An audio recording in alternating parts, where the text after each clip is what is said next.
사랑하는 영락교회 지체들에게 주 안에서 평화 인사를 전합니다. 오늘은 2025년 2월 25일 화요일입니다. 오늘의 묵상 본문은 마태복음 9장 27절로 38절까지의 말씀입니다. 오늘 본문 말씀 27절부터의 말씀은 이렇게 시작합니다.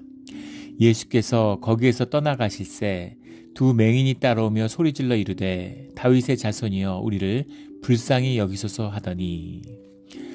오늘 본문의 27절부터 38절까지는 주님이 행하셨던 치유의 9가지 사역 중에 이제 마지막 2가지 사역이 나타나고 있습니다.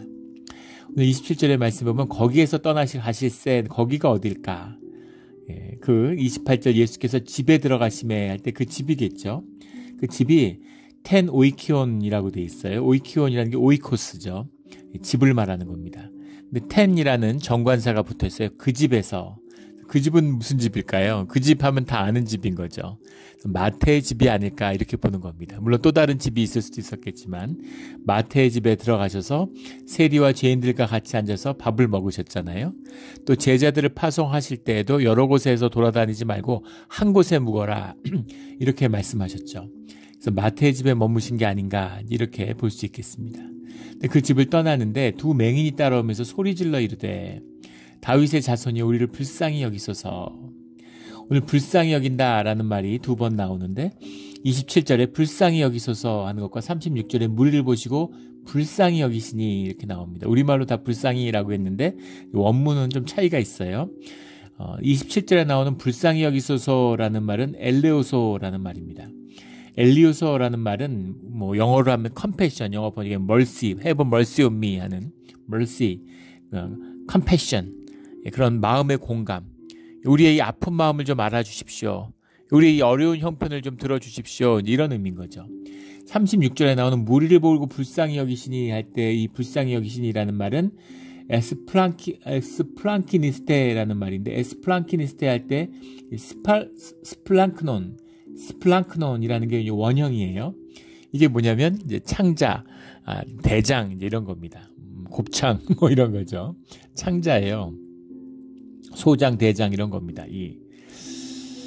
근데 참 재밌는 말씀이죠. 그 유대인들은 그 고통과 아픔을 이제 창자에 비유했습니다. 우리 그 조상들도 창자가 끊어지는 아픔이라고 그러잖아요. 단장의 미아리 고개. 6.25 때 이산 가족의 아픔, 단장의 미아리 고개, 피난 가는. 단장이라고 하는 게 이제 창자가 끊어졌다라는 말이죠. 그 중국의 고사에서 왔는데, 사람들이 이제 숲에서 원숭이 새끼를 이제 잡아온 거죠. 그러니까 어미가 계속 따라오더라는 거 아니에요. 그래서 어미가 따라오다가 쓰러져 있는 걸 보고 무슨 일인가 하고 배를 대고 보니까 죽었는데 창자가 끊어져 있다 이런 것을 보면서 자식을 잃은 아픔, 단장의 아픔이죠. 그 무엇과도 비교할 수 없는 아픔, 그 아픔을 창자가 끊어지는 고통에 비유합니다. 그래서 그런 창자가 끊어지는 아픔, 그게 이제 불쌍히 여기소서의 핵심이죠. 이제 과학이 발달하고 요즘에 뭐 생리학 이런 게 발달하다 보니까 많은 재미있는 과학 보고들이 많은데 이 세로토닌이라고 하는 많은 우리 신경물질들이 우리의 정서라든가 우리의 여러 가지 의식에 영향을 끼치는데 몸에 세로토닌이 행복 호르몬이라고 그러죠. 사람이 행복하게 느끼는 것. 세로토닌이 분비되면 사람이 행복하고 기쁘고 막 좋고 세로토닌이 없어지면 그러면 사람이 불행하고 우울하고 힘든 거죠. 그래서 뭐라 그래요? 이 아침에 조깅하는 분들. 러너스 하이라는 말이죠. 러너스 하이. 뛰다 보면 전 예전에 이해가 안 됐어요. 막 눈 오고 막 비 오는데 비 맞으면서 눈비 맞으면서 막 뛰잖아요. 그래서 이거 뭐 저렇게까지 뛸까? 저게 무슨 건강에 도움이 될까? 그러는데 뛰다 보면 러너스 하이라는 게 온다는 거죠. 말로 할 수 없는 행복감이 있고 그다음부터 전혀 힘들지 않다는 거예요. 러너스 하이의 비밀이 이제 세로토닌이다. 뛰다 보면 세로토닌이 분비되는 거죠. 또 오해서는 안 되는 게 세로토닌이라는 게 그럼 세로토닌이라는 것을 주입하면 그냥 다 행복하고 기쁘고 그런가? 그렇지 않죠. 인간의 몸이 그렇게 기계가 아니기 때문에 단순하지 않습니다. 세로토닌이 중요한 게 아니라 세로토닌을 느끼고 받아들일 수 있는 세로토닌 수용체가 중요한 거죠. 그래서 마약이라는 게 뭐예요? 도파민 수용체 이런 걸 마비시켜가지고 그 도파민이라는 걸 무한대로 빨아들이게 만드는 거잖아요. 몸이 알아서 그게 분비되면 줄입니다. 또 부족하면 늘리고. 그런데 이 수용체를 고장내서 수도꼭지를 고장내서 도파민이 콸콸 나오게 세로토닌이 콸콸 나오게 만드는 거. 이게 마약이죠. 그리고 이 하수구를 고장내서 하수구를 막아버렸어요. 이게 흡수돼서 사라져야 되는데 계속 고여있게 만드는 것. 이게 우울증 약이죠. 그래서 마약이나 우울증 약이나 이제 본질적으로는 같은 것입니다. 그러면 이제 몸이 결국은 망가지게 되죠. 근데 그 재밌죠. 스플랑크논. 그래서 이 세로토닌이라는 것에 이제 관심을 많이 갖게 됐는데 이 세로토닌이 창자에서 분비가 된다는 겁니다. 뇌에서 분비될 것 같잖아요. 그런데 척추에서 분비돼야 되지 않겠습니까? 그게 아니라 장에서 분비된다는 거죠. 몸의 신비예요. 아주 기가 막힌 몸의 신비입니다. 우리 몸의 신비죠. 예전에는 막 뇌를 이식하면 사람이 어떻게 될까? 근데 과학이 발달하니까 뇌를 이식해서는 의미가 없다는 걸 알게 됐죠. 이식하려면 척추도 같이 이식해야 된다는 거죠. 그런데 지금은 척추가 아니라 대장을 마이크로바이옴이라고 하는 것이 사는 우리 대장 자체가 뇌와 긴밀히 관계가 있다는 걸 알게 된 거예요. 그래서 대장도 전부 다 이식해야 된다 이렇게 얘기하는 겁니다. 단언컨대 이제 과학이 더 발달하면 온 몸을 이식하지 않으면 이 사람이 새로워질 수 없다는 것을 이제 알게 될 겁니다. 보이지 않는 몸, 혈육을 입고 살지만 혈육은 썩어 죽어가는 것이죠. 거기 안에 보이지 않는 몸을 만들어가는 과정이 우리 삶의 비밀입니다. 우리가 죄된 세상이 마귀가 다스리는 공중의 권세 잡은 세상의 왕이잖아요. 그곳에 마귀가 권세 잡았다는 게 무슨 얘기입니까? 이 세상이 지옥이에요. 천국에 가기 위해서 지옥에 온 겁니다. 지옥을 살아요. 자유를 얻기 위해서 교도소에 온 거예요. 또 교도소에서 형통하면 뭐 하겠습니까? 그 얘기가 아니잖아요. 석방되고 감옥을 나가는 게 핵심인 거죠. 지옥에서 잘 되는 게 중요한 게 지옥을 벗어나서 천국에 가야 되잖아요. 그럼 지옥에는 괜히 왔느냐? 저주받아 떨어진 거냐? 아니죠. 지옥을 살고 죄 가운데 살아가지만 그 가운데서 우리의 부활할 영생의 몸을 우리가 입는 겁니다. 썩어질 것으로 썩어지지 않는 것을 입는다라는 그 말씀이죠. 기가 막힌 말씀이잖아요. 그게 와닿지 않죠. 우리가 수영을 어릴 때 한번 배우면 수영을 안 잊어버리죠. 30년 뒤 50년 뒤에 물에 빠져도 수영합니다. 수영을 못 배운 사람은 수영을 못해요. 수영을 할 수 있는 몸이 있는 거죠.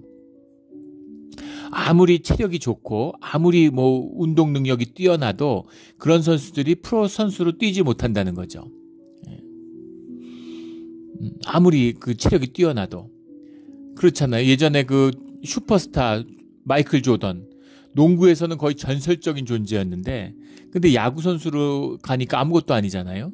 마이너리그에서도 별로 전망이 없는 평범한 선수로 한 3년 뛰었죠. 근데 아무것도 아니에요. 야구 선수로는. 왜 그럴까? 야구 선수의 몸이 없기 때문입니다. 그럼 야구 선수의 몸은 뭐야?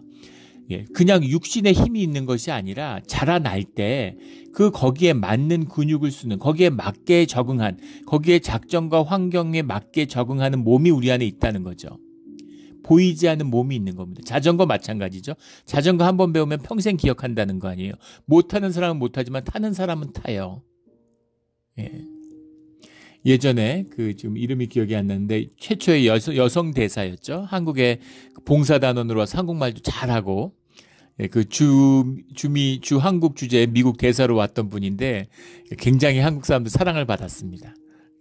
자기보다 나이 많은 한국 분들 보면 다 오라버니라고 부르고 그래서 굉장히 사랑받았던 지금도 한미 우호협회인가 그런 데서 일을 하고 계신다고 들었는데 근데 사이클링을 좋아한다는 거 어릴 때부터 사이클을 탔는데 그러니까 자꾸 사이클 대회 무슨 이런 펀드레이징 같은 거에서 어려운 사람들 돕는 그런 거 하는데도 계속 참가하고 뛰는데 대사가 자전거 대회에 참석하니까 한국 경찰이나 이런 데서 이제 정보원 이런 데서 이 경호를 해야 되잖아요.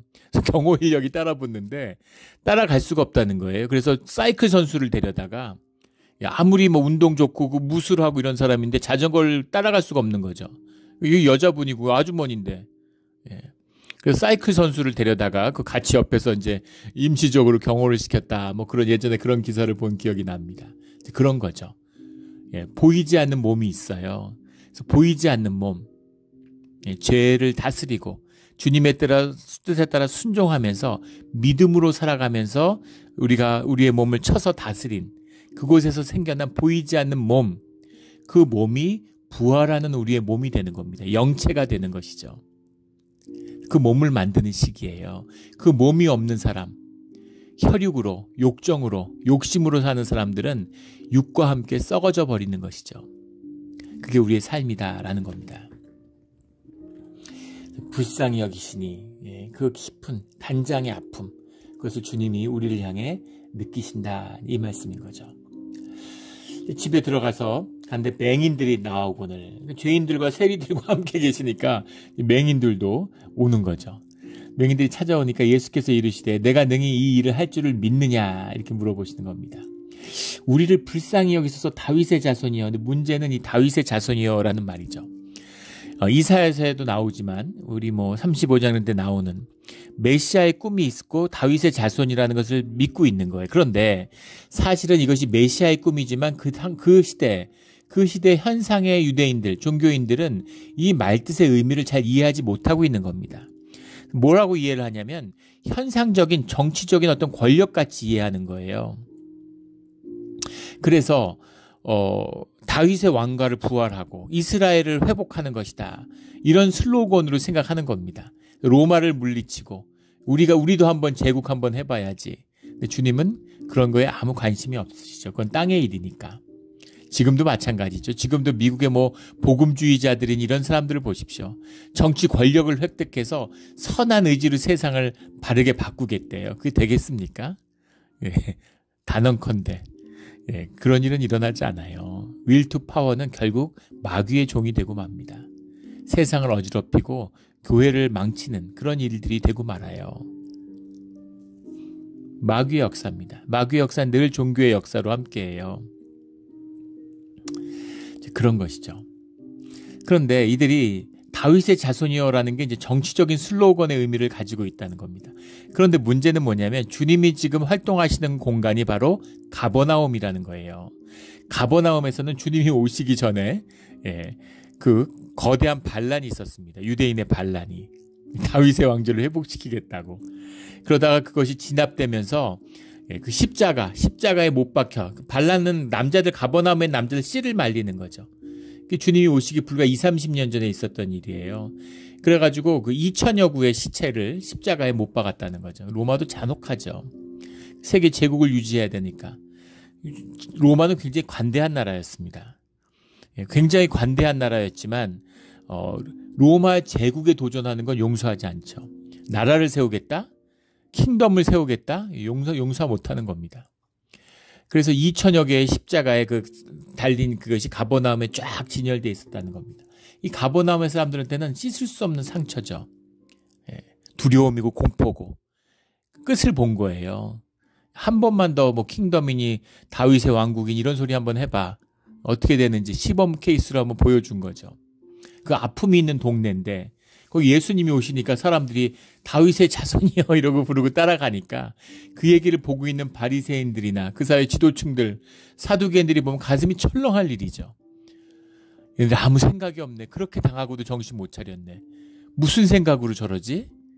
그 예수님을 보면은 두려움 그 자체인 거죠. 큰 사고 치겠네. 또 피바람이 불겠네. 이런 두려움이 있는 거예요.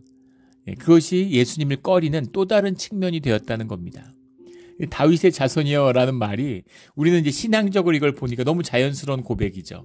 그러나 그 시대상에서는 이것이 주는 그런 두려움이 있었다는 거예요. 꼭 바리새인들이 악해서 나빠서 그런 게 아니라 이런 거에 대한 그 꺼리는 마음, 이런 것이 그 시대에 풍배해 있었다라는 거죠. 그런데 맹인들이 무슨 세상을 살피고 무슨 뭘 알겠습니까? 이게 어린아이의 마음이죠. 다윗의 자손이여, 메시아가 오셨다고 하니까 메시아여, 저희를 좀 불쌍히 여겨 주십시오. 저희의 딱한 사정을 좀 알아봐 주십시오. 이렇게 호소하는 겁니다. 주님이 너희들이 믿느냐 이렇게 물어보세요. 믿느냐? 주님과 함께 하심을, 주님이 그리스도이신 것을 믿느냐? 이렇게 물어보니까 당연히 믿는다고 그렇게 얘기하는 거죠. 주여 그렇습니다. 이렇게 하는 거죠. 그러니까 29절에 예수님이 앞에서 나왔던 것처럼 내 믿음대로 되라 이렇게 말씀하시죠. 네 믿음대로 되라. 네. 믿음이 너를 고쳤다 이런 말씀처럼 주님의 격려고 또 믿음의 삶이란 게 무엇인지, 믿음의 능력이 무엇인지에 대한 말씀이죠. 종교는 뭔가 하늘에서 기적이 떨어져야 돼요. 나는 못해요. 나는 못합니다. 주님이 좀 해주세요. 이렇게 하는데 주님은 네가 해 이렇게 얘기하는 거죠. 믿음을 가지고 네가 할 수 있는 능력이 있어. 하나님의 형상이 있어. 너에게 선한 의지가 있어. 왜 못하니? 겨자씨만한 믿음이 있으면 산을 옮길 수가 있어. 내가 하는 일을 너희가 할 수 있어. 그보다 더 큰 일도 할 수 있어. 해. 일어나. 눈 떠. 이렇게 하는 거죠. 예전에 한 청년의 고백인데 이 청년이 다리를 떨어요. 다리를 떠는데 뭔가 다리를 떨면 사람이 좀 불안해 보이죠. 근데 사실 의사들 선생님들 얘기를 들어보면 다리 떠는 게 몸에 그렇게 좋다는 거 아닙니까? 근데 정말 몸에 좋기만 할까요? 예전에 한 의사 선생님이 있는데 교회 모임을 갔는데 다리 떠는 게 몸에 좋다는 얘기를 막 하니까 한 권사님이 근데 다리 떨면 복이 나가잖아요. 이렇게 얘기하는 거예요. 우리 옛날에 다리 떨면 복 나간다고 그랬죠. 그러니까는 그 의사 집사님이 복 나가는 것 빼곤 다 좋다고 그러시더라고요. 그래서 크게 웃었던 기억이 납니다. 복 나가는 것 빼곤 다 좋은 거죠. 다리를 막 떠니까 불안해 보이고 이러니까 다리를 안 떨기 위해서 심리 상담도 받아보고 뭐 약물 치료도 받고 뭐 별거 다 했는데 계속 다리를 떠는데 못 고치는 거예요. 그래서 병원에 가가지고 이제 기다리고 있는데 또 의사 선생님을 만나려고 기다리고 있는데 이제 옆에 기다리려고 밖에 복도에 이렇게 앉아 있는 거죠, 환자들이. 옆에 계시던 할머니가 다리를 젊은 애가 막 떠니까 다리를 손으로 쫙 때리면서 다리 떨지 마, 복 나가 그러더래요. 근데 그래서 다리를 안 떨었답니다. 예, 다리 떨면 안 되겠구나. 그러니까 다리가 안 떠는 거죠. 그런 우리의 몸을 다스리는, 악을 다스리는, 죄를 다스리는 그 능력을 주님이 우리에게 주세요. 우리와 함께 하실 때 그 능력이 우리와 함께 하는 것입니다. 내가 오운하고 또 이걸 이제 단절의 관점에서 보고 혈육의 관점에 봐서 인디비주얼로 내가 무슨 능력을 갖고 있나? 그거는 진짜 영과 능력을 아무것도 모르는 사람들이 하는 생각이죠. 그런 게 아니에요. 영적인 파워라는 게 영이 뭡니까? 영이 교류예요. 영이 하나됨입니다. 영적인 능력은 하나됨의 능력이에요. 주님의 영이 우리와 함께 하는 것이죠. 영을 이해 못하니까 주님의 영이 임한다 이러면은 뭐 내 영은 그럼 어떻게 되는 거지? 뭐 이런 생각하는 거죠. 네 믿음대로 되라 하시니 그들의 눈이 밝아진지라. 그 믿음을 보시고 그 믿음을 일깨워 주신 거죠. 소경이 눈에 띄는 얘기가 복음서에 여러 번 나오는데 보게 되는 거예요. 보이지 않는 것을. 사람들이 눈뜬 소경, 우리가 눈뜬 소경이잖아요. 현상만 봐요. 현상 속에 숨어 있는 걸 보지 못합니다. 눈을 뜨게 되니까, 주님을 만나니까, 믿음이 있으니까 눈을 떠요. 그러니까 보이지 않는 것을 보게 된 것이죠. 예수께서 엄히 경고하시되 삼가 아무에게도 알리지 말라. 이 의미가 무엇인지를 깊이 다 헤아릴 수는 없지만 주님이 아무에게도 알리지 말라 그러셨으면 아무한테도 알리지 말아야죠. 근데 이들이 순종을 안 해요. 그들이 나가서 예수의 소문을 온 땅에 퍼뜨리니라. 이런 겁니다. 그 마음도 이해는 되죠. 제가 교회 처음 나왔을 때 교회 안에서 좋은 분들 진짜 많이 만났습니다. 보이지 않게 선행을 베풀어요. 근데 그게 굉장히 제가 감동을 받았어요. 아, 이런 분들이 있었구나. 근데 그때는 이제 어리석고 어린 마음에 그런 일들을 막 알려야 되겠는 거예요. 이분들이 칭찬을 받고 이걸 사람들이 알아야 되겠는 거예요. 주님을 모르기 때문에 그러는 것이죠. 하늘의 복을 쌓는 게 뭔지를 몰라요. 주님이 주신 상이 뭔지를 몰라요. 그러니까 세상에서 보상을 받아야지 이렇게 생각하는 거죠. 이런 어리석은 우리 인간의 마음입니다. 나쁜 사람들이 아니죠. 너무 좋으니까. 너무 좋으니까 또 사람들이 좀 그거 좀 알고서 와서 눈 좀 떴으면 좋겠으니까 그런 소식을 알리는 거죠. 그러나 중요한 것은 주님이 말씀하시면 순종해야 됩니다. 32절에 그들이 나갈 때 우리 주님의 말씀 가운데 늘 순종하고 믿음으로 눈을 뜨는 우리 모두가 되기를 주의 이름으로 축원합니다. 32절에 그들이 나갈 때 귀신 들려 말 못하는 사람을 예수께 데려오니 귀신이 들렸고 말을 못하는 겁니다. 일리가 있죠. 귀신이 들렸다는 건 무의식이 내 삶을 삼켰다는 얘기입니다. 예. 그런데 말이라고 하는 건 의식의 산물이잖아요. 귀신 들리면 귀신의 말을 할 수는 있겠죠. 예. 말을 못하거나 아니면 아주 유창하게 떠들거나 둘 중에 하나죠. 말 못하는 사람, 억눌린 사람이죠. 귀신에게. 내려오니 귀신이 쫓겨나고 말 못하는 사람이 말하거늘. 주님 앞에 쓰니까 그냥 마귀가 도망가 버리는 거예요. 무리가 놀랍게 여겨 이르되 이스라엘 가운데서 이런 일을 본 적이 없다 하되 주님이 이 치유의 사역 가운데는 주님이 누구이신가라는 것을 증거하는 그런 의미가 들어있다는 것이죠. 그런데 34절에 바리새인들이 이르되 그가 귀신의 왕을 의지하여 귀신을 쫓아낸다 하더라. 귀신의 왕이라는 말이 파리사이오이라는 바알제불 구약에 나오는 바알제불이죠. 파리사이오이 파리 대왕입니다. 바알이라고 하는 게 이제 왕이잖아요. 제불이라고 하는 게 파리죠. 파리의 왕. 파리가 똥을 먹잖아요. 더러움, 더러움의 상징이죠. 파리의 왕, 더러움의 왕이 거짓의 왕, 귀신의 왕인 거죠. 귀신의 왕을 의지한다라는 게 N이란 말인데 이게 통한다, 무엇 안에서, 무엇과 통해서 이런 말이에요. 그러니까 이게 상당히 영적인 통찰이 있는 거죠. 예. 사람이 할 수 있는 일이 아니라는 걸 알아요. 예. 그런데 하나님이 하셨다라고 얘기 안 하고 귀신과 통했다라고 얘기하는 겁니다. 이게 종교의 본질이에요. 이게 종교의 본질이고 이 바리새인들이란 말로 바알세불과 통하는 자들이죠. 엄밀히 말하면 바알세불과도 못 통하고 귀신을 못 쫓아내잖아요. 네, 귀신을 쫓아내는 사람들이 있습니다. 귀신의 능력을 힘입어서 세상의 능력이 나타난다면 영의 능력이면 주님의 성령의 능력이 아니면 악령의 능력이죠. 요새 한국 이단들이 극성을 부리는데 이단에 나가는 분을 한번 만났어요. 그래서 왜 말도 안 되는 그 이단 갈 때 왜 그렇게 다니냐 이러니까 교회는 멀쩡히 교회 다니던 사람이 이단 교회를 나가니까 거기에 기적이 그렇게 많이 일어난다고 그러더라고요. 기적이 일어날 수 있겠죠. 귀신의 왕 바알제불이 함께하면 바알제불이 아니어도 귀신들이 많잖아요. 천국의 3분의 1의 천사가 쓸려 나와가지고 지금 마귀짓을 하는데 얼마나 놀라운 능력들이 많이 있겠어요. 근데 그것이 결국은 사람을 죽이고 망치는 그런 일들을 하고 있는 겁니다. 그게 마귀의 일이죠. 근데 마귀랑 통해서 이 일을 한다 이렇게 얘기하는 거예요. 이게 종교의 본질인 겁니다. 종교의 일이라고 하는 건 결국 마귀의 짓이에요. 마귀의 짓이라고 그러면 이것은 없어야 되고 이것은 끊어버려야 되는 것이구나. 그렇지 않아요. 그렇게 됐다면 마귀를 끊어버리시지 왜 돕겠습니까? 마지막 때까지 마귀의 역할이 있어요. 종교의 역할이 있습니다. 종교의 그릇이에요. 종교라는 그릇 안에 밥그릇 안에 밥을 담아 먹어야 되잖아요. 밥그릇 없이 밥을 어떻게 먹어요? 근데 밥그릇이 밥이라고 얘기하면 곤란하죠. 밥이 없는데 빈밥 그릇 다니면서 그럼 굶어 죽죠. 그게 종교인 겁니다. 밥그릇은 있어야 돼요. 밥그릇은 밥그릇의 위치에 있어야 되는 겁니다. 밥을 담는 데 쓰여야 돼요. 근데 밥은 필요 없어. 밥이 막 은그릇이야. 금그릇이야. 그게 중요해.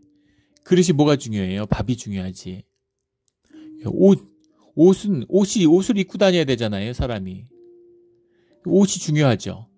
그러나 옷은 옷일 뿐이에요. 근데 내가 무슨 막 비싼 옷, 막 명품 옷 입었다고 내가 막 높아지는 줄 알고 나를 속이고 좋은 옷 입은 사람들은 막 높이고 옷이 허름해 보이면 멸시하고 이러면 악이 되는 거죠. 옷보다 몸이 중요하죠. 몸을 위해서 옷이 있는 거잖아요. 근데 몸보다 옷이 중요해. 몸을 상하고 삶을 다 버려도 좋은 옷을 입어야 돼. 그런 게 악이 된다는 겁니다. 종교의 문제도 바로 그것이죠. 이 바리새인들이잖아요. 아무 능력이 없어. 아무 사람들에게 삶의 변화와 영향을 주지 못해. 그런데 주님을 만나니까 살아계신 주님을 만났는데 바리새인이 제일 간절하고 제일 기다리고 매일 금식하고 기도하는 사람들인 줄 알았는데 예수님을 비난하고 욕하고 비웃고 조롱하고 음해하고 귀신을 쫓아내니까 바알세불과 통했다 그러고 귀신에게 쓰임받는다고 욕을 하고 사람들하고 같이 밥을 먹으면은 포도주와 밥을 탐하는 자라 그러고 온갖 비난을 서슴지 않는 것이죠. 이게 종교의 모습입니다. 요즘에 뭐 교회 같은 데 보면은 교회도 그렇잖아요. 교회가 작으면 교회가 작으면 목회자들을 업수히 여깁니다. 교인들이. 그래서 뭐 믿음의 그릇이 작다는 둥 뭐 온갖 걸 다 나쁘게 얘기해요. 나중에 욕할 게 없으면은 뭐 성격이 좀 우유부단하다 그러고 할 게 없으면 기도를 안 한다 그러고 온갖 근데 교회가 크면은 온갖 칭찬을 다 합니다. 인격이 부족하면 카리스마 있다 그러고 뭐 결단력이 있다 그러고 말씀이 안 좋으면은 뭐 리더십이 뛰어나다 그러고 나중에 칭찬할 게 아무것도 없으면 믿음이 좋다 그럽니다. 사실은 파워를 윌 투 파워죠. 파워를 사랑하는 거예요. 힘을 사랑하는 겁니다. 그게 세상의 본질이에요. 그게 마귀의 본질입니다.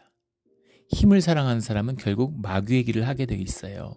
결국 마귀를 찾아가게 되어 있습니다. 돈을 섬기는 사람은 결국은 마귀를 섬기게 되어 있습니다. 그게 세상의 본질이에요. 그거밖에 보이지 않는 거죠. 그러니까 귀신의 왕과 통한다 예수님이 참 너무 비참하고 불쌍한 거죠. 비참하고 불쌍하지만 악하고 더러운 것입니다. 그것이 종교의 모습. 현상적으로 보면 역사적으로 가장 경건하고 가장 깨끗하고 가장 봉사 많이 하고 가장 많이 구제하는 것처럼 보이던 바리새인들의 본질이다라는 거죠. 이게 드러나는 거예요. 그래서 사람들이 십자가를 기피하고 신앙을 피하는 겁니다. 예수님을 만나지 않기 위해서 종교를 만들고 말씀을 만나지 않기 위해서 성경 공부하고 제자 훈련하는 거예요. 내 진실, 내 수치스럽고 눈멀고 귀신 들린 그런 아픈 내 삶, 그 삶을 주님 앞에 가지고 가야 되잖아요. 아프잖아요. 외면하는 거죠. 괜찮아. 삶에 문제 없어. 돈만 좀 있으면 내 삶에 아무 문제 없어. 그렇게 만드는 거죠. 그게 종교입니다. 종교를 깨고 신앙과 생명을 피워내는 우리의 믿음의 길이 되기를 주의 이름으로 축원합니다. 예수께서 모든 도시와 35절에 보면 마을에 두루 다니사 그들의 회당에 가르치시며 두루 다니시는 거예요. 땅을 회복시키고 천국의 복음을 선포하시는 겁니다. 꼼꼼하게 세밀하게 무슨 카피 밤빙 이런 것처럼 그렇게 하시는 게 아니라는 거죠. 주님의 일을 선포하는, 복음을 선포하는 36절에 무리를 보시고 불쌍히 여기시니 아까 나누었던 그런 창자가 끊어지는 아픔을 느끼시는 거죠. 그래서 그들이 목자 없는 양과 같이 고생하며 기진함이라. 이에 제자들이 이르시되 제자들에게 추수할 것은 많되 일꾼이 적으니. 주님이 말씀하시는 거예요. 추수할 것은 적은데 많은데 일꾼이 적구나. 요즘도 마찬가지죠. 사람들은 종교인들은 일꾼은 많은데 추수할 게 없다고 그래요. 목사는 넘쳐납니다. 우리 저희 교단만 무임 목사가 지금 뭐 한국 같은데 뭐 2만 명이 넘는다 그러고 목사가 넘쳐나요. 신학교가 넘쳐나고 종교로 타락하는 증거죠. 그런데 믿음의 사람들, 신앙의 사람들은 찾기 어려운 겁니다. 그게 현상적인 모습이죠. 근데 주님은 반대로 얘기하시는 거예요. 추수할 것은 많은데 일꾼이 적다 이렇게 말씀하시는 거죠. 이게 진실이죠. 추수할 것은 많은데 성경 지식이 없는데 신학 공부를 안 했는데 그런 게 중요한 게 아니라 진실함을 사는 겁니다. 아프고 진실한 모든 삶은 현실을 직시하는 모든 것은 우리에게 결국은 은혜가 되고 복이 돼요. 직시해야 되는 것이죠. 근데 그걸 직시하지 않아요. 그 직시하지 않는 기제가 세상의 기제죠. 돈의 기제죠. 종교의 기제예요. 아픔을, 고난을 직시하지 않아요. 추수할, 아픔 가운데 신음하는 그 진실한 순간 가운데 고통받고 있는 수많은 사람들이 있는 거죠. 그런데 그것을 주님께 인도할, 주님을 만나게 할, 말씀으로 함께할 그런 일꾼들은 적구나, 이렇게 말씀하시는 거죠.